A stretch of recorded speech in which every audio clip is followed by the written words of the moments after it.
आप देख रहे हैं श्री हरि कृपा आश्रम चैनल। संस्थापक स्वामी श्री हरि चैतन्य पुरी जी महाराज।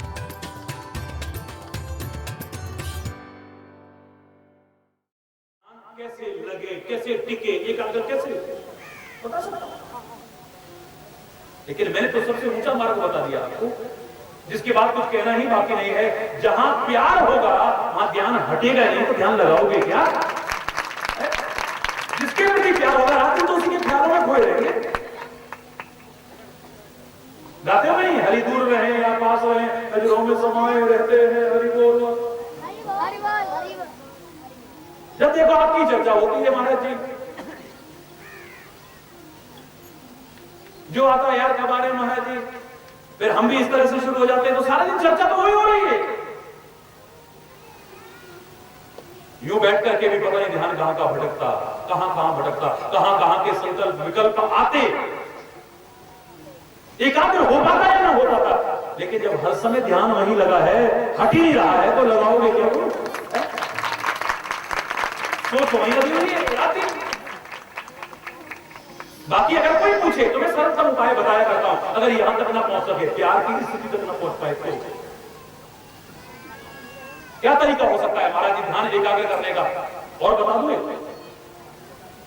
क्योंकि ज्यादातर लोगों का ये प्रश्न होता है, ज्यादातर लोग क्या करें जब ध्यान में बैठे पता नहीं कहां के क्या या नींद आने लगेगी उसी टाइम। कोई ना कोई व्यवधान आ जाएगा, कोई ना कोई व्यवधान आ जाएगा। पहली बात तो इतना याद रखना, ऐसा समय ढूंढो जब व्यर्थ के व्यवधान ना होते हो, यानी ब्रह्म मुहूर्त में, या दिन में भी कभी देखो तो ऐसे समय में, अब जिस समय दूध वाले का आने का टाइम हो रहा है, पोस्टमैन का आने का टाइम हो रहा है, उधर से सब्जी वाला आने वाला है, उधर झाड़ू पोछे वाले आने वाले हैं। गांव में जैसा नहीं है, लेकिन शहरों में आमतौर से होता है। अब उस समय तुम ध्यान लगाने बैठो तो क्या होगा फिर? अरे फोन की घंटी नहीं बज रही है, उठा नहीं रहे हो तुम। अरे दूध वाला कब से खड़ा, दूध तो ले, अरे खास ध्यान लगेगा। उधर ऑफिस जाने का पतिदेव का टाइम हो रहा है, अरे छोड़ इस पूजा पाठ को, पहले मेरा नाश्ता लगा दे, अरे ओ भगवान, अरे बोल, अब ध्यान लगेगा। बच्चे अलग रो रहे हैं, मम्मी हमारी वो कहां निकल है, अरे बोल, ये वाली तो फटी पड़ी है, अरे बोल। अब क्या ध्यान खाक लगेगा बेटा? अरे जब सब सो रहे हो उस समय उठो ना थोड़ी देर, अगर लगाने का इतना शौक हो रहा है तो। अरे बोले, काम में भी हर्जा नहीं होना चाहिए, तुम्हारी पूजा पाठ सहायक होनी चाहिए, घर की शांति को बनाने में बाधक नहीं होनी चाहिए। ऐसे टाइम पे, और जिस समय ध्यान में बैठो, याद रखना, सबके लिए कह रहा हूं मैं, एक के लिए नहीं कह रहा हूं, क्योंकि सारा विश्व सुनता है। जिस समय ध्यान की एकाग्रता के लिए बैठो, उस समय पहले क्या हो चुका है थोड़ी देर, और थोड़ी देर बाद क्या करना है इसे भूल जाओ। थोड़ी देर पहले जो हुआ था उसे याद रखोगे तो ध्यान नहीं लगेगा। आज इसने हमको ऐसे कहा, जरूर इसके मन में ऐसा रहा, तो ये घूमता रहेगा दिमाग। अरे भाई ऐसा कैसे कह दिया, ये तो कभी ऐसे नहीं कह सकता, पता नहीं इसने। थोड़ी देर पहले क्या हुआ था इसे भूल जाओ, और थोड़ी देर बाद क्या करना है इसे भूल जाओ। अरे आज बिल भी चुकाना है, और आज देखो वो आने वाले ना, तो उनके लिए खाने की व्यवस्था भी करनी है। ध्यान तो वहां लगा रहेगा, ध्यान क्या करेगा? बोलो, समझ में आ रहा है? जब उस ध्यान में अगर सामूहिक बैठते हो तो एक दूसरे के साथ छूते हुए मत बैठो, अलग अलग शुद्ध आसन रखो, पवित्र आसन रखो, विद्युत कुचालक आसन रखो, नॉन कंडक्टर आसन होना चाहिए। ऊन वगैरह का मृग चर्म के लिए मैं नहीं कह सकता हूं, क्योंकि हिंसा का भाव आता है, और आज समाज की आवश्यकता इस चीज को बढ़ावा देने की नहीं है। वनों और वन्य जीवों के प्रति एक सुंदर भाव हमारे मन में जागृत होना चाहिए। इसके लिए अब ऐसी चीजों के लिए मान्यता नहीं दे सकता। शुद्ध आसन हो, नॉन कंडक्टर आसन हो, पवित्र आसन हो, एक दूसरे से छूते हुए ना बैठे। थोड़ी देर पहले क्या हुआ था और थोड़ी देर बाद क्या होना है इसे भूल करके बैठे। जिस समय शांत वातावरण हो उस समय बैठे। बाद में तो आपकी ये स्थिति हो जाए, भीड़ में भी बैठोगे तो तुम्हारा ध्यान लगा रहेगा। प्रारंभिक अवस्था में ये बहुत जरूरी है। और क्या करें महाराज जी? फिर मैंने कहा अब जिसमें ध्यान लगाना चाहते हो उसमें रुचि डेवलप करो, इंटरेस्ट डेवलप करो। इंटरेस्ट से क्या हो जाएगा, रुचि से क्या हो जाएगा, जिस चीज में हमारी रुचि होगी हमारा ध्यान अपने आप लगने लगेगा, हमारा मन अपने आप एकाग्र हो जाएगा। ध्यान की एकाग्रता की बाधाएं हैं वो अपने आप हटने लगेंगी। नींद आती है, अब क्रिकेट में रुचि हो, नींद आती है, सारी सारी रात मैच देखते आती नहीं, ध्यान लगता नहीं लगता, एकाग्र होता ही नहीं होता। कहीं भागने को मन करता है, कहीं जाने को मन करता है, भोजन करने को मन करता है, चुप करो यार प्लीज, इतना बढ़िया, अरे चुप, कोई बोले भी तो हमें गुस्सा आता है बीच में, अरे क्या बॉल मारी, फिर क्या अरे बोल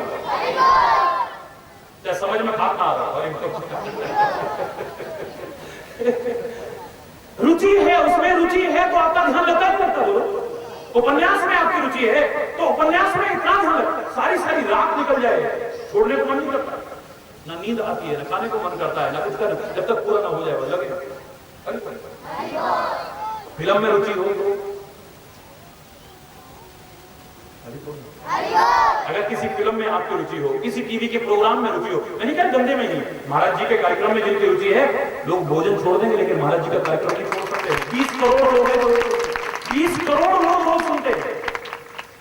तुम्हारी जहां रुचि है आपका ध्यान अपने आप लगेगा। टाइम नहीं मिलता है, क्या करें, टाइम भी निकल आएगा। देखो आज फलानी पिक्चर आनी है, आज फलाना प्रोग्राम आना है, जल्दी जल्दी निपटाओ, जल्दी जल्दी निपटाओ। क्यों देखना कभी करोगे, तुम तो सब अनुभवी हो, वैसे देखोगे आज वो वाला प्रोग्राम आने वाला है, जल्दी निपटाओ सब काम। टाइम भी निकल आता है, नींद भी नहीं आती है, भूख भी नहीं लगती है, प्यास भी नहीं लगती है, ध्यान भी एकाग्र है।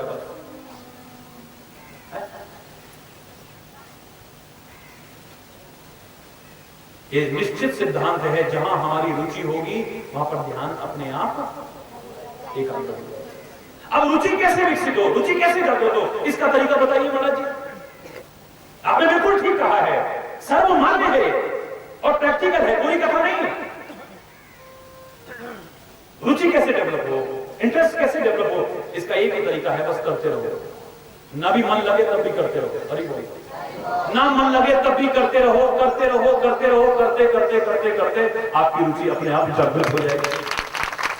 गलत से गलत काम को करते करते करते करते जब उसमें रुचि जागृत हो सकती है। पहली बार शराब किसी को अच्छी नहीं लगी थी, दूसरी बार किसी को अच्छी नहीं लगी थी, तीसरी बार किसी को अच्छी नहीं लगी थी, चौथी बार उतनी अच्छी नहीं लगी थी, पांचवी बार थोड़ी और उतनी अच्छी नहीं लगी थी। फिर लेते लेते लेते लेते लेते लेते लेते अब तो चाहे कोई कुछ कहता रहे, कोई कछु भी कहे मन लागा, कोई कछु भी कहे मन लागा। चाहे घर की शांति बर्बाद हो, चाहे पैसा बर्बाद हो, चाहे शरीर बर्बाद हो, डॉक्टर कहते कि हार गए, अब तुमने पी तो तुम्हारा लीवर खराब हो जाएगा, अब तुमने पी तो तुम्हारा ये हो जाएगा, लेकिन फिर नहीं रह पा रहे और उसके बिना रह ही नहीं पाता है। ये स्थिति आ जाती है। गंदी से गंदी चीज, गंदी से गंदी चीज, बेकार से बेकार चीज जब लेते लेते लेते लेते इतनी अच्छी लगने लगती है, अरे बोला तो फिर अच्छी चीज लेते लेते लेते लेते तुम्हें अच्छी न लगे ऐसा हो ही नहीं सकता है। लेते रहो, मन नहीं भी लगा है तो भी हो। गुरु मंत्र है, जोर से नहीं बोलना ना, कोई बात नहीं, उस समय कीर्तन करने लगे जोर से, हरि बोल हरि बोल हरि बोल हरि बोल हरि बोल।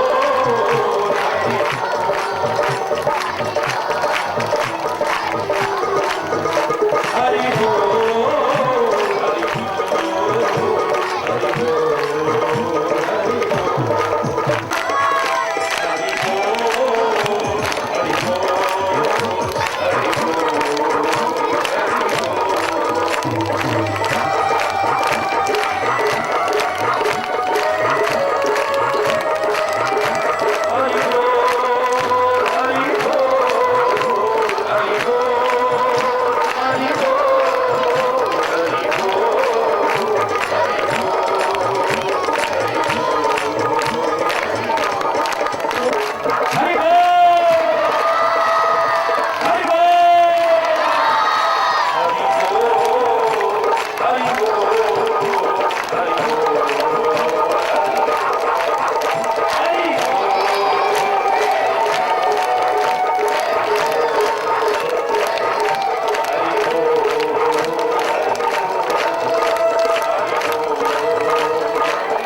सरलतम कोशिश कर रहा है।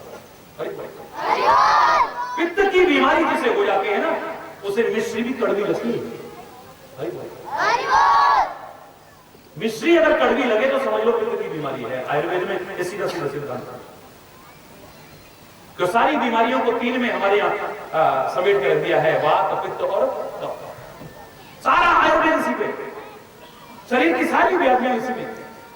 ये तीनों जब कुपित होते हैं तभी सारे रोग हमारे शरीर में प्रवेश करते हैं।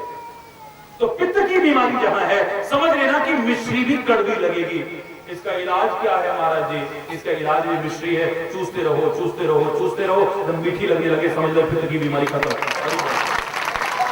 दुनिया के किसी वैद्य से पूछ लेना, दुनिया के किसी वैद्य से, बड़े से बड़े हकीम से पूछ लेना, इस पित्त की बीमारी की आपको दवाई नहीं। क्या दवाई है इसकी? क्या पहचान है ठीक होने की? एक ही पहचान है, मिश्री चूसते रहो, चूसते रहो। हाँ, शुगर हो तो मत चूसना भैया। हाँ, फिर कहो महाराज जी ने कहे जब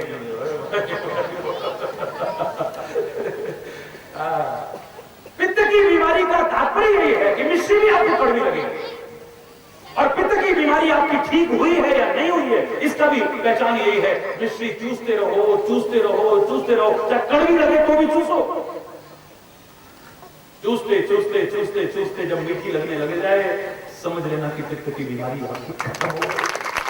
तुलसी पिछले बाप सुनो, हरि चर्चा न सुहाए। जैसे ज्वर के जोर पे भोजन की रुचि जाए। तुलसी पिछले पाप सो, ये हमारे जो पिछले पाप आ जाते हैं ना, हरि चर्चा न सुहाए। करोड़ों लोग जान देने को तैयार होंगे, हमें ले रहे यार, क्या यार टाइम बर्बाद, खाली बैठे बैठे 2 घंटे। अरे इसलिए यार बैठ के ताश खेल रहे होते वहां, तुम्हारा तो दिमाग खराब, क्या मिला यार? तेरे को नहीं मिलेगा। तुलसी पिछले पाप सो, हरि चर्चा न सुहाए। जैसे ज्वर के जोर पे भोजन की रुचि जाए। भोजन वही है, बहुत स्वादिष्ट है भोजन, बड़ा अच्छा बना हुआ है भोजन, लेकिन हमें बुखार हुआ पड़ा, हम क्या करें? मुंह का स्वाद कड़वा हुआ पड़ा, हम क्या करें? अब हमें अच्छा नहीं लग रहा है भोजन, हटा लो, हमें नहीं अच्छा लग रहा है। ज्वर जब ज्यादा बढ़ जाता है, बुखार जब ज्यादा बढ़ जाता है, तो भोजन की रुचि खत्म हो जाती है, अच्छा नहीं लगता है। मैं तो इसका नहीं कि स्वादिष्ट भोजन है या अस्वादिष्ट भोजन है, कितना भी अच्छा भोजन हो, कितना स्वादिष्ट भोजन हो, मुझे अच्छा नहीं लग रहा है। जब ये ताप खत्म हो जाएगा तो फिर आप ही अच्छा लगने लग जाएगा। ऐसे जो त्रिताप पीड़ित हैं हम,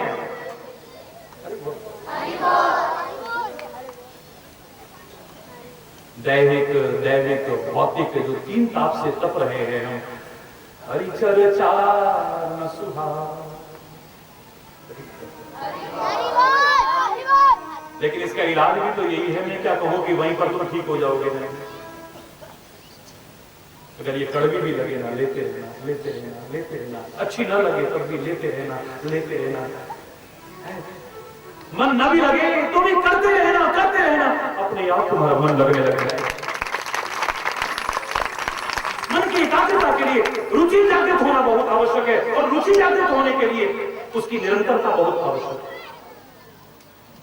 लेते रहो, लेते रहो, करते करते करते करते जब गलत चीज अच्छी लग सकती है तो फिर अच्छी चीज तुम्हें एक दिन अच्छी न लगने लगे, हो ही नहीं सकता। जिस दिन अच्छी लगने लगेगी, ध्यान अपने आप लग जाएगा।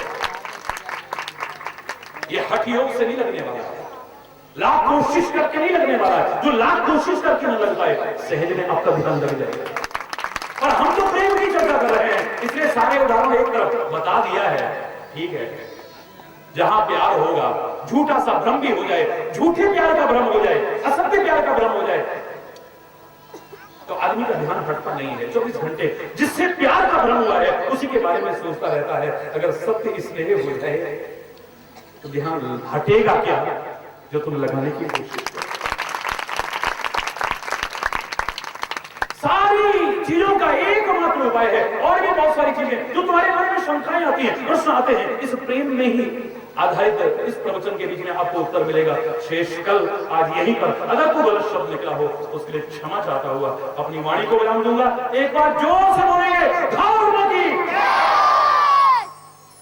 अधर्म का, प्राणियों में विश्व का, गौ माता की, भारत माता की, गंगा माता की, संयुक्त समाज की, भारत की देवियों की, भक्त समाज की,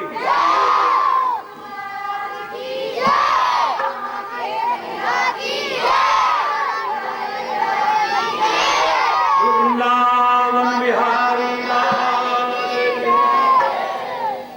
जय जय श्री राम, जय जय श्री राम, जय जय श्री राम। श्याम राम हरि मत कर तू अभिमान रे बंदे, झूठी तेरी शान रे। मत कर तू अभिमान, मत कर तू अभिमान रे बंदे, झूठी तेरी शान रे। मत कर तू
इस माटी में खाए।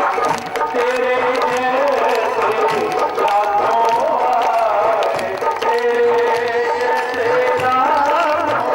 लाखों इस माटी में खाए, लाखों इस माटी में खाए। रहा ना नाम निशान रे दिल की तेरी मत कर तू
तेरे पास है हीरे मोती,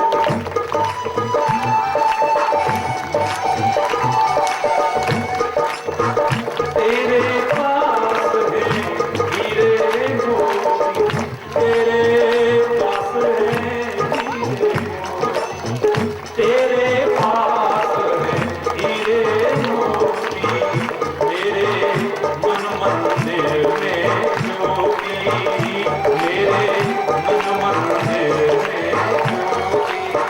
कौन हुआ हनुमान रे ज्योति तेरी नाम रे, मत कर तू मत कर तू मत कर तू अभिमान रे ज्योति तेरी नाम रे, मत कर तू मत कर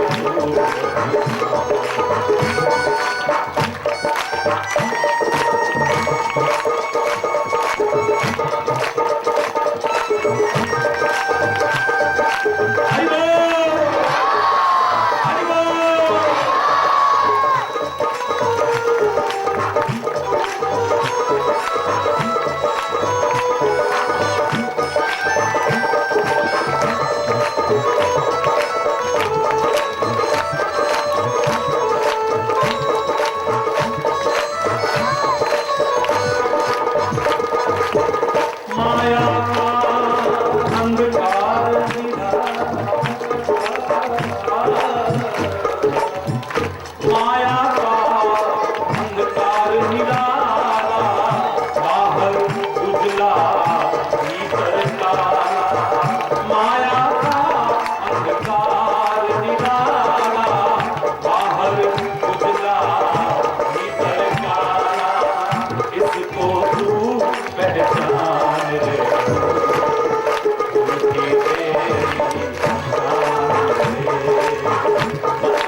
जगत में सार और कुछ सार। कैसे शेष कल आज यही करते। हरि बोल, हरि बोल, हरि बोल।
फिर वही गड़बड़ करती है आप लोगों ने, क्यों गड़बड़ करते हो?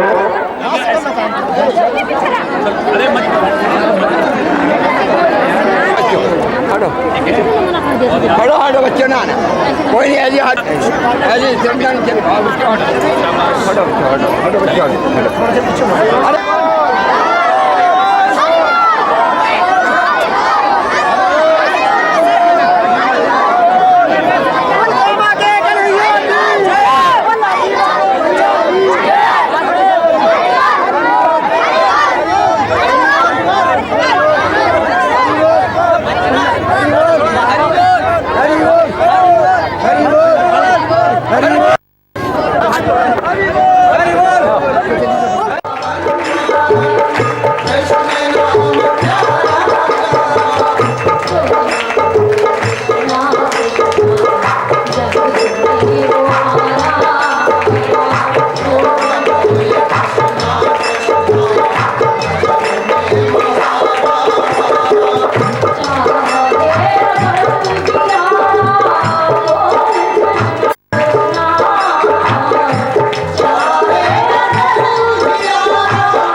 प्रीति प्रीति सब कोई कहे,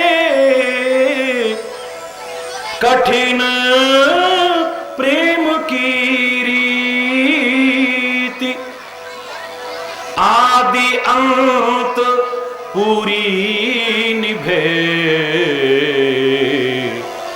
तभी जानिए प्रीति। आदि अंत पूरी निभे,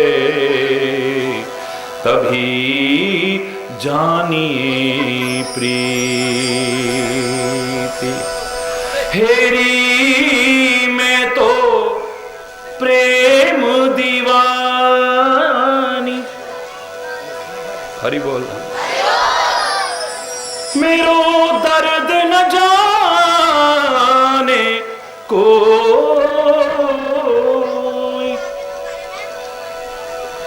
दर्द न जाने कोई,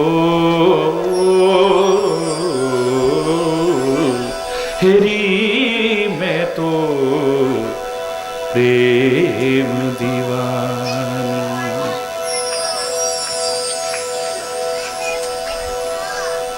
किसी भी दशा में कभी भी कम ना हो और निरंतर बढ़ता रहे, उसी को प्रेम कहते हैं।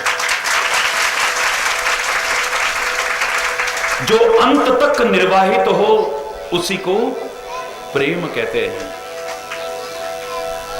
विशुद्ध हो, निष्कपट हो, निष्केवल हो, निस्वार्थ हो, उसी को सच्चा प्रेम कहते हैं। और ऐसे प्रेम को अगर साक्षात श्री हरि का स्वरूप भी कह दिया जाए तो कोई अतिशयोक्ति नहीं। प्रेम हरि को रूप है, क्यों हरि प्रेम स्वरूप। एक ही है पर दो दिखें, जैसे सूरज धूप। Love is God and God is love. प्रेम ही ईश्वर है और ईश्वर ही प्रेम है। ऐसे प्रेम के लिए अगर कह दिया जाए तो कोई अतिशयोक्ति नहीं। और इस प्रेम को साधारण मत समझिए। जैसे हरि अनंत है, ऐसे प्रेम भी, जैसे हरि व्यापक है, ऐसे प्रेम भी। हरि बोल, हरि बोल। जैसे परमात्मा को सीमित शब्दों के दायरे में बांधने की सामर्थ्य न दुनिया में कोई कर सका था, न कर पा रहा है, न कर पाएगा, मैं चैलेंज करके कह सकता हूं, ऐसे प्रेम को भी शब्दों के मकड़ जाल में बांधने की हिम्मत किसी की नहीं हो सकती। जैसे आकाश अनंत है, इसका कोई अंत नहीं पा सका है। अपनी अपनी सामर्थ्य से मक्खी भी उड़ती है, मच्छर भी उड़ता है, पक्षी भी उड़ते हैं और पक्षी राज गरुड़ भी उड़ते हैं, लेकिन अंतरिक्ष में भी पहुंच जाएं पर वहां भी आकाश नजर आ रहा है। नभ उड़ाए नहीं पावहीं अंता। आकाश में उड़ते हैं अपनी अपनी शक्ति और सामर्थ्य के अनुसार, लेकिन आकाश का अंत नहीं पा सकते। ऐसे ही उस परमात्मा का भी और प्रेम का भी कोई अंत नहीं पा सकता है। अभिमान से नहीं कह रहा हूं, उसी की कृपा से, गुरु महाराज की कृपा से। प्रेम पर जब मैंने लिखना शुरू किया, अभी तक जो लिख चुके हैं वो सब पढ़ने जानने के बाद उसे आगे लिखने की कोशिश की, उसकी कृपा से। अभिमान से नहीं कह रहा हूं, क्षमा चाहते हुए कहूंगा। 250 पन्ने रंगे मैंने, और 250 पन्ने रंगने के बाद मैंने उस दिन भी आपको बताया, अंत में मैंने यही लिखा है, लव हैज नो डेफिनेशन। प्रेम की कोई परिभाषा नहीं दी जा सकती। जैसे धर्म की कोई परिभाषा नहीं है। क्या है धर्म की? What is the definition of religion? क्या परिभाषा है धर्म की? धारण किया जाए वो धर्म है, दे देंगे परिभाषा, लेकिन संशोधन करना पड़ेगा। फिर तो चोर का चोरी धर्म है, डकैत का डकैती धर्म है, धारण कर रहा है वो। फिर आगे संशोधन करना पड़ेगा, जो धारण करने योग्य है वो धर्म है। इसलिए मेरे वेदों ने, मेरे शास्त्रों ने धर्म के लक्षण बताए हैं। 10 लक्षण आप सुनते हैं, धृति, क्षमा इत्यादि 10 लक्षण बताए गए हैं, लक्षण बताए हैं, विशेषताएं बताई हैं, लेकिन सीमित शब्दों के मकड़ जाल में बांधने की धर्म को हिम्मत नहीं हुई किसी। बिल्कुल ठीक ऐसे ही प्रेम के लक्षण बताए जा सकते हैं, प्रेम की विशेषताएं बताई जा सकती हैं, प्रेम की अभिव्यक्ति के विभिन्न ढंग बताए जा सकते हैं, लेकिन प्रेम को भी किसी प्रकार के सीमित शब्दों के मकड़ जाल में बांधकर परिभाषित करने की हिम्मत ना कोई कर पाया, ना कर पा रहा है, ना आगे कर पाएगा भविष्य में। हिम्मत नहीं किसी की। खुले शब्दों में कह रहा हूं,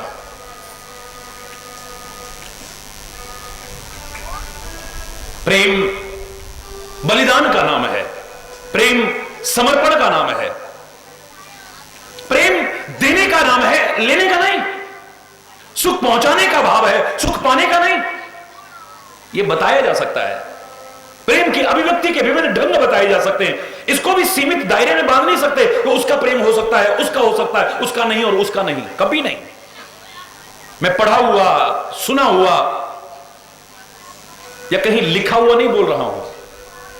करोड़ों लोगों का प्रेम जो मैंने अनुभव किया, खाली कोरी कथा तक सीमित रहे, मैं उनकी बात नहीं कर रहा हूं।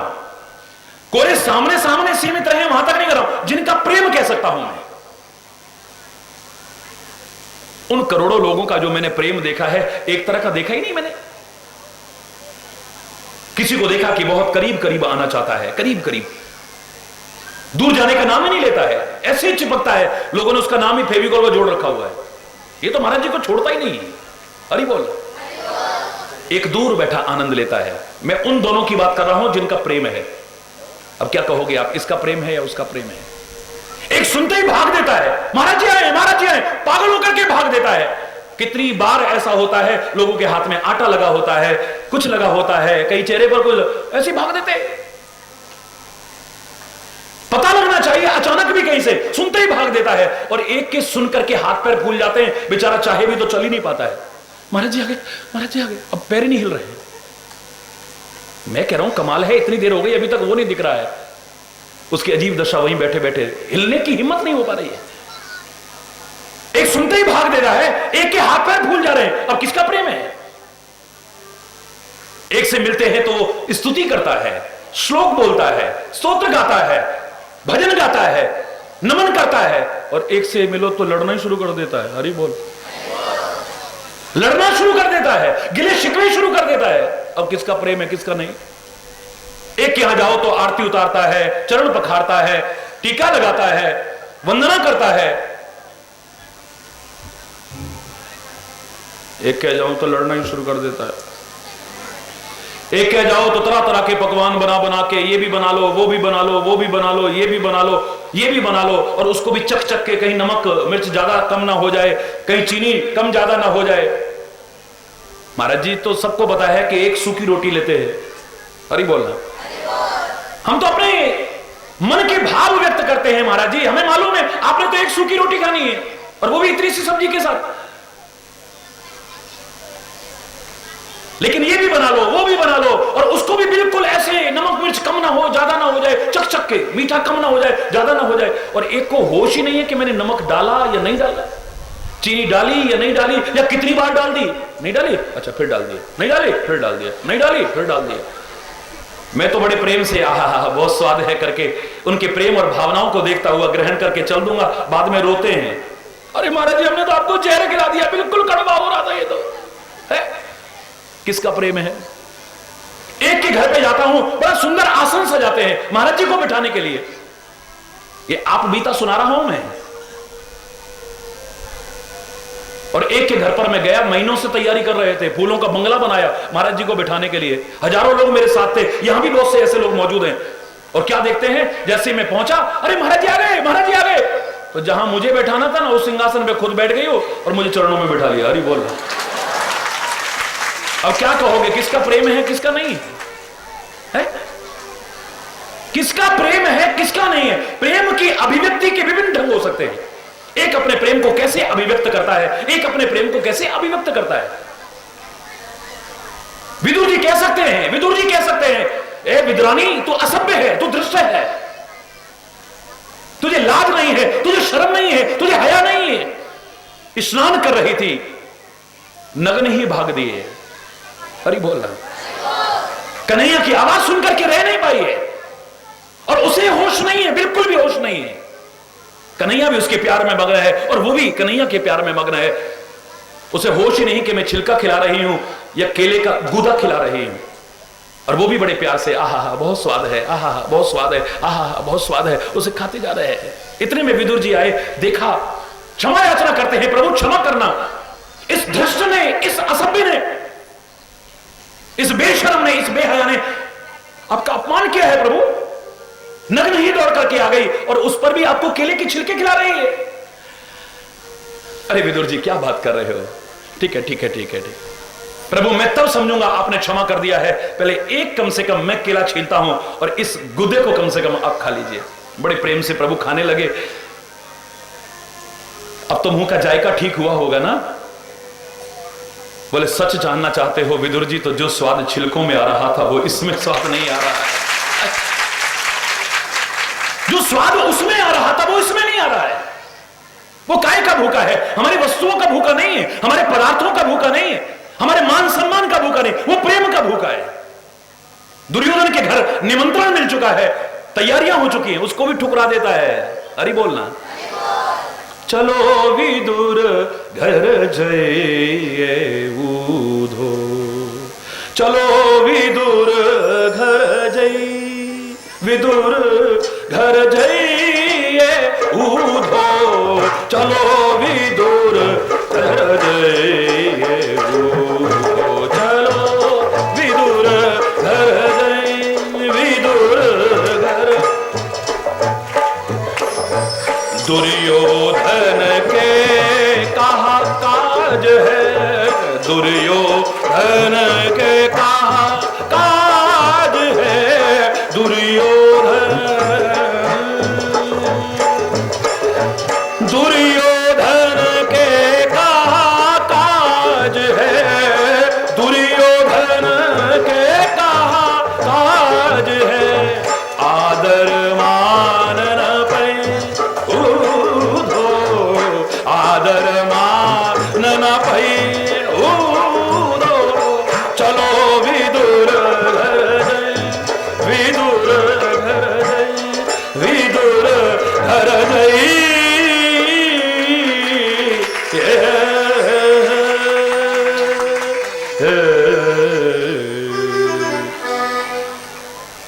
चलो विदुर घर। क्या यहां पर मेवा छोड़ दिया है, पकवान छोड़ दिए, मेरे यहां निमंत्रण आप छोड़ के जा रहे हो। भगवान कृष्ण कहते हैं किसी के यहां व्यक्ति भोजन क्यों करता है? बताओ, हरि बोल। कोई व्यक्ति किसी के घर में भोजन क्यों करता है? दुर्योधन कहने लगा काहे को करता है? भगवान बोले 3 कारण हो सकते हैं। एक तो बहुत भूख लगी है, ऐसा लग रहा कि जान ही निकल रही है, मिल गया खा लो, क्योंकि जीवन रक्षा भी परम कर्तव्य है हमारा। हरि बोल, जोर से बोलो बच्चों, और जोर से बोलो। बहुत सुंदर। देखो छोटे छोटे बच्चे, लोग आश्चर्य करते हैं, इतने छोटे बच्चे ध्यान से कैसे सुन सकते हैं? ये तो बातें करेंगे, कोई नहीं कर रहा ना? एक बार फिर जोर से बोलो। क्या बात है? बिल्कुल जान निकल रही है, भूख इतनी ज्यादा सता रही है और किसी ने कहा खा लो, खा लो। दूसरा आदमी किसी के घर भोजन क्यों करता है? भूख भी लगी है और आगे मिलने की उम्मीद नहीं है। नई जगह पर है, रात को 12 बज चुके, यहां में कोई जानता नहीं है, रास्ते में गाड़ी फंस गई थी, अब कोई मिला, उसने कहा भैया पता है यहां कोई और है भी नहीं जानकार, बेहतर है खा लो। अरे बोलना, काहे को भूखे सोते हो? भोजन कर लो। और तीसरा आदमी भोजन क्यों करता है किसी के यहां? अगर किसी का प्रेम हो तो भोजन करता है, वरना किसी के भोजन नहीं करता है। किसी को कमी हो रही है क्या? कोई खाने का भूखा नहीं है। आदमी बिल्कुल भूखा है, अत्यंत भूखा है, तब खा सकता है। आगे मिलने की उम्मीद ना हो तब खा सकता है, या प्रेम हो। अत्यंत भूखा मैं हूं नहीं जो मेरी जान निकल जाएगी। हरि बोलना। आगे मिलने की उम्मीद ना हो, ऐसा है नहीं। मेरा एक भक्त है विदुर, उसके यहां खा सकता हूं, और प्रेम तेरा है नहीं तो तेरे यहां भोजन क्यों करूंगा? तेरे यहां भोजन क्यों करूंगा? भगवान श्री राम जब 14 वर्ष की वन यात्रा के बाद लंका पर विजय प्राप्त करके वापस लौटे। अब आजकल की बातें छोड़ देना कि कोई राम ना माने, रामायण ही ना माने, और रामायण ना माने, इसको इतिहास को ना माने। मुझे तो उनकी बुद्धियों पर तरस आते, इसलिए उनकी चर्चा मैं किया ही नहीं करता हूं ज्यादा। अरे बोलो, हमें अपने भाव को देखना है, दूसरों के भाव को नहीं, उसी को परिपक्व बनाना है। तो वापिस जब आए, राज्य सिंहासन पर बैठ चुके हैं, महाराजाधिराज बन चुके हैं। एक दिन जनकपुर से समाचार आया कि सब आपको बहुत याद करते हैं, एक बार तो कम से कम आप जनकपुर अवश्य पधारें। मन में आया कि देखो बेटियों से भी मिलने को मन करता होगा, 14 वर्ष हो गए हैं, लेकिन उन्होंने हमसे कहा है, मर्यादा पूर्वक हमें बुलाया है, ये नहीं कहा कि बेटियों को भेज दो, तो हमें अवश्य चलना चाहिए। उनके प्रेम के निमंत्रण को स्वीकार करते हुए श्री राम सबको साथ में लेकर के चल दिए। हरि बोल। जनकपुर में पहुंचे।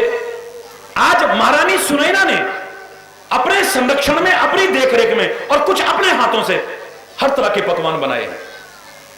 एक घूमने वाली बहुत लंबी सी मेज है, उस पर आगे चलते जा रहे हैं पकवान, दूसरा आता जा रहा है, ऐसे घूमती जा रही है। जितनी तरह के भोजन शास्त्रों में वर्णन है, सारे के सारे 6 रस के जो भोजन हैं, 4 प्रकार के जो भोजन हैं, 56 प्रकार के जो पकवान हैं, 36 जो व्यंजन कहे गए, सारे के सारे तैयार हैं। श्री राम स्वभावतः बड़े प्रेम से लेते हैं। आहा, बहुत स्वाद, आहा, बहुत स्वाद, आहा, जरा जरा चखते जाते हैं, आगे करते जाते हैं और लोग ले रहे। महारानी सुनैना ने देखा कि इनको बहुत स्वाद लग रहा है, इसका मतलब मेरी प्रिपरेशंस बहुत अच्छी हैं, मेरी तैयारियां बहुत, मैंने जो बनाया है। हे राम, क्या इतनी चीजें तुमने एक साथ कभी खाई? हरि बोल। वो भी चक्रवर्ती सम्राट के पुत्र हैं, कोई गरीब आदमी नहीं है, चक्रवर्ती सम्राट के पुत्र हैं, छोड़िए वो परमात्मा है। लेकिन होता है ना, कई बार आदमी,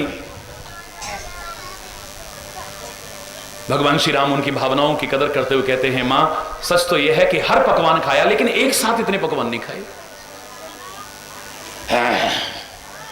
कॉलर थोड़े ऊंचे हुए, इतना स्वाद भी नहीं आया होगा हे राम, हे ललन, इतना स्वाद भी आपको नहीं आया होगा कभी।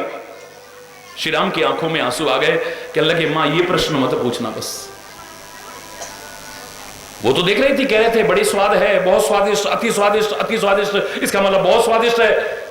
लगता है इनको स्वाद ऐसा कभी आया ही नहीं, इनके चेहरे के हाव भाव बता रहे हैं, इतना स्वाद आपको कभी नहीं आया ना। बोले ये प्रश्न मत पूछो। मां क्यों नहीं पूछूं? बताना पड़ेगा आपको, क्या इतना स्वाद कभी आपको आया भोजन में? आंख में आंसू भर करके राम कहते हैं, मां अगर बार बार आग्रह करती हो तो न चाहते हुए बताना पड़ रहा है। मां कौशल्या के हाथ का भोजन बहुत बार किया है, मां सुमित्रा के हाथ का भोजन बहुत बार किया है, मां कैकेयी के हाथ का भोजन बहुत बार किया है, अपने प्रेमी लोगों के हाथ का भोजन बहुत बार किया है। आपके यहां भी आज हर तरह का भोजन कितने स्वाद से खा रहा हूं, लेकिन अगर आप पूछते हैं कि इतना स्वाद, तो सच जानिए जब जब वो शबरी के झूठे बेरों की याद आती है तो सारे पकवान फीके लगने लग जाते हैं। जब जब वो शबरी के झूठे बेर याद आते हैं ना, जो वन में मैंने खाए थे, वो चखती जा रही है और खिलाती जा रही थी, चखती जा रही थी और खिलाती जा रही थी। वो स्वाद न कभी आया था, न आ रहा है, और मुझे नहीं लगता कि आगे भी कभी आए। काय का भूखा है वो, प्रेम का भूखा है, तुम्हारी वस्तुओं का भूखा नहीं है, तुम्हारे पदार्थों का भूखा नहीं है। वो कवि ने कहा था ना, भाव का भूखा हूं मैं और भाव ही बस सार है, भाव से मुझको बजे तो भव से बेड़ा पार है, भाव बिन सुनी पुकारों को कभी सुनता नहीं, भाव से एक पुष्प, भाव की एक टेर भी करती मुझे लाचार है, अन्न धन और वस्त्र भूषण कुछ न मुझको चाहिए, भाव से एक पुष्प भी दे वो मुझे स्वीकार है। सारी सृष्टि का रचयिता है, सारी सृष्टि का नियंता है, सारी सृष्टि का पालन करता है, विश्वम्भर है। वो तुम्हारी, मैंने उस दिन कहा था ना, वो कोई छाछ का भूखा है क्या? एक छछिया भर छाछ। अरे कलुआ, अरे ओ कलुआ, नहीं नाच के दिखाई दे तो छाछ पिवाऊंगी। ताही अहीर की छोहरियां छछिया भर छाछ पे नाच नचावे, एक इतनी सी छाछ के लिए नाच रहा है। वो छाछ का भूखा है क्या? वो प्यार का भूखा था, प्यार का भूखा है और प्यार का ही भूखा रहेगा, और किसी चीज का भूखा नहीं। किसी की हिम्मत, मैंने यहां तक कह दिया था एक बार कि कौशल्या की हिम्मत, दशरथ की हिम्मत, जो जगत पिता को बेटा बना के दिखा दे, कोई सिद्ध करके दिखा दे, चैलेंज है मेरा। कौशल्या की हिम्मत हो सकती है, दशरथ की हिम्मत हो सकती है, सवाल ही नहीं है। ये दशरथ और कौशल्या की हिम्मत नहीं है जो जगत पिता को बेटा बना करके अपनी गोदी में खिला करके दिखा दे। ये उनके प्यार की हिम्मत हो सकती है जो जगत पिता को भी बेटा बना करके दिखा दे। ये नंद और यशोदा की हिम्मत नहीं है, देवकी और वसुदेव की हिम्मत नहीं है जो जगत पिता को बेटा बना करके दिखा दे। ये उनके प्यार की हिम्मत है जो उसको भी बेटा बना करके, जगत पिता को बेटा, वाह, सारी दुनिया के पिता को। और ये बोलना, ये प्यार की ही हिम्मत हो सकती है, किसी और चीज की हिम्मत नहीं है। प्रेम कोई साधारण चीज नहीं है। मैं तो कह रहा हूं दुनिया की हर समस्या का समाधान अगर एक शब्द में कहीं मिल सकता है तो वो प्रेम हो सकता है। घर घर में जो नरक वातावरण बना है, घर घर में जो नरक जैसा वातावरण बना हुआ है, ये स्वर्ग तुल्य बन सकता है अगर प्रेम आ जाए तो।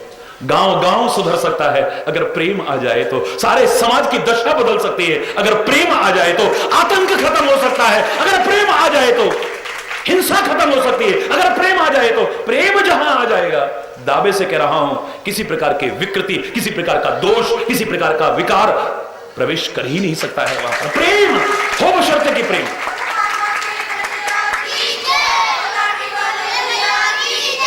हर चीज का समाधान है। कल आपने प्रश्न लिखे थे, आज भी कई प्रश्न लिखे हैं। कल आपने लिखा था कि ध्यान लगाने का तरीका, मैंने कहा ध्यान हटेगा ही नहीं अगर प्रेम हो जाए तो। एक सामान्य व्यक्ति से प्रेम का भ्रम सा आपको हो जाता है, असत्य प्रेम का भ्रम सा हो जाता है, आप उसके ख्यालों में खोए रहते हो। सांसारिक तुच्छ प्राणी के आपका ध्यान हटता ही नहीं है, तो तुम ध्यान लगाओगे। जब परमात्मा से और सदगुरु से सच्चा प्रेम हो जाएगा तुम्हें ध्यान लगाना पड़ेगा। अरे हटेगा तब तो लगाओगे ना, 24 घंटे ध्यान वहीं रहेगा।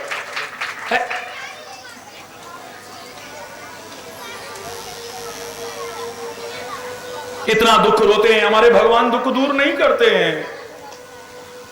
हम इतने परेशान हैं, हालांकि अपनी कर्मों से ही आई है परेशानियां, अपने कर्मों से मुसीबत आई है, कर्मों से दुख आए हैं। लेकिन महाराज जी भगवान हमारी क्यों नहीं सुनते, सबकी सुनते हैं। इसका भी जवाब मैं एक ही लिखा हुआ है यहां पे, इसका भी एक ही जवाब दूंगा भैया कि तुम प्रेम का संबंध बना लो, तुम्हें दुख रोना नहीं पड़ेगा, वो अपने आप दुखी हो जाएगा। इसका भी जवाब प्रेम में ही दूंगा और किसी चीज में जवाब नहीं दूंगा। कैसे? एक सांसारिक तुच्छ प्राणी से अगर आपका प्रेम का संबंध हो जाए, सच बताइए, ये कोरी कथा नहीं है। सांसारिक तुच्छ प्राणी से आपका प्रेम का संबंध हो जाए, आपको दुख रोना पड़ता है उसके सामने। रास्ते में कहीं मिल जाए ना, वो पूछता है क्या बात है आज बड़े उदास दिखाई दे रहे हो यार। आप नहीं कहते मैं बहुत परेशान हूं, मैं बहुत दुखी हूं, कहते हो? वो पूछता है अगर प्रेम का संबंध हो तो क्या बात है आज बड़े उदास दिखाई दे रहे हो, बड़े सुस्त दिखाई दे रहे हो। आप कई बार छुपाने की कोशिश करते हैं, नहीं नहीं नहीं यार खास बात नहीं है। अरे बोलना। देखो आप जगह जगह चर्चा करते हो। पहले तो आप कह रहे थे कि हम नहीं लगाएंगे गन्ने में पानी, महाराज जी आएंगे तो जरूर। ये महाराज जी का चमत्कार नहीं है, आपके विश्वास का चमत्कार है, जो होता रहा, हो रहा और आगे भी होगा। अब आप कह रहे थे कि प्रवचन कैसे होगा, मैं तो ठीक 2 बजे तैयार हो गया था भैया, और आपने देखा 2 बजे बिल्कुल बंद हो गई। हरी बोलना। लेकिन बीच में आनंद वो भी ले रहे। अब देखो जरा ऊपर, मुझे लगता है सूर्य भगवान कह रहे हैं इंद्रदेव अब तुम हटो यार, मुझको भी दर्शन कर लेने दो ना, फिर शाम हो जाएगी तो कहां होंगे दर्शन मेरे को, फिर शाम हो जाएगी तो मुझे कहां होंगे दर्शन, तू अब आगे से हट। वायु देवता कह रहे हैं अब तुम दोनों आनंद लो, मुझको अपना आनंद लेने दो। सब अपना अपना आनंद ले रहे हैं। आंख होनी चाहिए देखने वाली, क्या नहीं दिख सकता है? लोग कहेंगे आ महाराज जी का चमत्कार, बारिश रुक गई। बारिश नहीं रुकी। पहली बात तो मैं आपको बता दूं, मैं कोई चमत्कार नहीं दिखाता हूं, खुले शब्दों में कह रहा हूं। आपकी भावनाएं आप क्या क्या बोलते हो, मेरे से अगर जानना चाहो, मैं खुले शब्दों में कह रहा हूं, मैं तो उसकी कृपा का खुद एक चमत्कार, जीता जागता चमत्कार हूं। मैं आपको क्या चमत्कार दिखाऊंगा? संसार का तुच्छ जीव,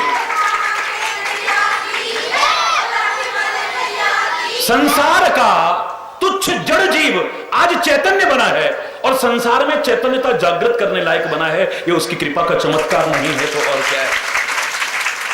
लेकिन आप कह रहे हो, अब क्या कह रहे हो? बारिश रुक गई। क्या कह रहे हो? जोर से बोलो ना। देखो और सूर्य भगवान तेज आ रहे हैं, भरी बोलना। 3 दिन तक आपने देखा कि ना कोई, जितने ताप से तप रहे थे उनको शीतलता मिला, बाहर शीतलता मिली, लेकिन इन शब्दों को जीवन में अपना लोगे तो अंदर भी शीतलता मिल जाएगी। लेकिन कौन कह रहा है बारिश रुक गई? बारिश नहीं रुकी, वो बारिश भी थम करके सुन रही है, वो बारिश भी रुक करके थम करके सुन रही है। लेकिन यहां तो ज्ञान की बारिश हो रही है, प्यार की बारिश हो रही है, वात्सल्य की बारिश हो रही है। भीज जाओ इसमें, उसमें भीजने पर नुकसान हो सकता है, लेकिन इसमें तो तुम्हारा जीवन धन्य धन्य हो जाएगा। कहां रुक गई? अभी तो शुरू हुई है, अब तो वर्षा शुरू हुई है। हरि बोल, जोर से बोल रहा है। अब सत्संग की बारिश हो रही है, अमृत की बारिश हो रही है, प्रेम की बारिश हो रही है, कृपा की बारिश हो रही है, ज्ञान की बारिश हो रही है, वात्सल्य की बारिश हो रही है, ममता की बारिश हो रही है। अपने आप को सराबोर करना चाहो तो कर लो। है? सांसारिक एक तुच्छ प्राणी से हमारा प्रेम का संबंध हो जाए, सच बोलिए, ये कोई कथा नहीं। आपको दुख रोना पड़ता है, वो पूछता है क्या बात है, आज बड़े सुस्त दिखाई दे रहे हो यार, बड़े उदास दिखाई दे रहे हो। आप कई बार छुपाते हो, नहीं नहीं कोई खास बात नहीं। अच्छा, यही प्यार करते हो हमसे, हमसे छुपा रहे हो? होता है कि नहीं ऐसा? बोलो, जोर से बोलो, हरि बोल, बोलो, ऐसा होता है कि नहीं? आप कई बार छुपाते हो, ना ना ना कोई खास बात नहीं, नहीं कोई बात है, तेरा चेहरा बता रहा है यार, जरूर कोई बात है, तू छुपा रहा है हमसे, यही प्यार करते हो हमसे। सांसारिक एक तुच्छ प्राणी से अगर प्रेम का संबंध हो जाए, हमें दुख रोना नहीं पड़ता है, सामने वाला हमारे दुख से खुद दुखी हो जाता है। तो संत, गुरु और परमात्मा से अगर प्रेम का, सच्चे प्रेम का संबंध बन जाए, दुख रोना पड़ेगा? मुझे तो नहीं लगता है।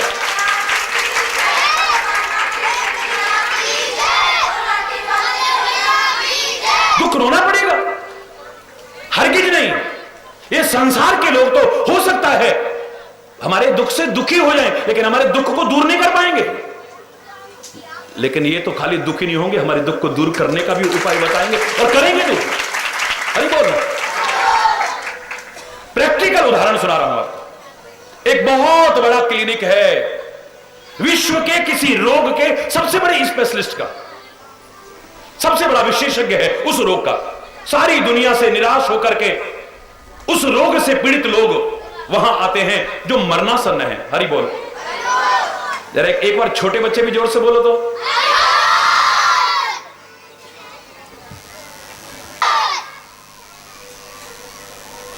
सारी दुनिया से निराश हुए उसके पास आते हैं, लाइन लगी हुई है, मरनासन्न सारे रोगी हैं, रो रहे हैं, बिलख रहे हैं, तड़फ रहे हैं, फीस भी बहुत तगड़ी लेता है, लंबी लाइन लगी है। अब थोड़ा सा ध्यान दीजिएगा, अचानक उस लाइन में से एक आदमी रोता बिलखता थोड़ा आगे निकलता है। डॉक्टर साहब मैं मरने वाला हूं, पहले मेरे को दे। भैया पीछे चले जाओ। होगा कि नहीं ऐसा? लंबी लाइन है, भैया पीछे। डॉक्टर साहब कितनी भी फीस ले लेना, आपको बोला ना पीछे हो जाइए। डॉक्टर साहब मैं मर रहा हूं। अरे यार यहां सारे ऐसे ही हैं, क्यों टाइम बर्बाद कर रहे हो? पीछे चलिए, हाँ अगला चलिए। हाँ भाई अब बोलिए, आप दिखाइए अपना। होगा कि नहीं ऐसा? हरि बोल, जोर से बोलो। एक व्यक्ति मरनासन्न है, तड़फ रहा है, गिड़गिड़ा रहा है, प्रार्थना कर रहा है, कब से घंटों से लाइन में लगा हुआ है और ज्यादा से ज्यादा फीस देने को तैयार है। उससे डॉक्टर कहता पीछे जाओ। और ठीक उसी समय उस विशाल कक्ष के दरवाजे से कोई आदमी घुसने लगा। डॉक्टर की निगाह पड़ गई, भूल गया सारे रोते बिलखते मरीजों को। ओ आओ भाई, आओ भाई, आओ भाई। अरे ए नर्स, एक कुर्सी और रख दो यहाँ पे। पास में आया, उसके गले लग रहा है, उसे हाथ मिला रहा है। क्या बात है, तेरा हाथ गर्म हो रहा है यार, तेरी आंखें चढ़ी हैं, बीपी तो नहीं? जरा बीपी इंस्ट्रूमेंट देखना शुरू कर दिया।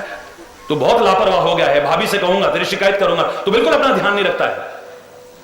लो, ना लाइन में खड़ा है, ना कोई मरने गिरने वाला है, ना वो रो रहा है, ना बिलख रहा है, ना फीस देगा, इसको गले लगा रहा है।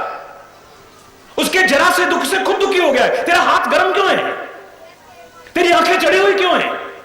और एक बिल्कुल मरनासन्न है, रो रहा है, बिलख रहा है, फीस देने को तैयार है, घंटों लाइन में लगा, उसे कहता पीछे जाओ। ऐसा क्यों? इसको गले क्यों लगा रहा है? इसको इतने प्यार से सम्मान क्यों दे रहा है? जरूर इसके साथ कोई प्रेम का संबंध होगा। एक संसार के तुच्छ प्राणी के साथ हमारा प्रेम का संबंध हो, हमारे इतने से दुख से भी वो खुद दुखी हो जाता है। संत, गुरु और परमात्मा से अगर प्रेम का संबंध हो, हमें दुख रोना पड़ेगा? मुझे नहीं लगता है।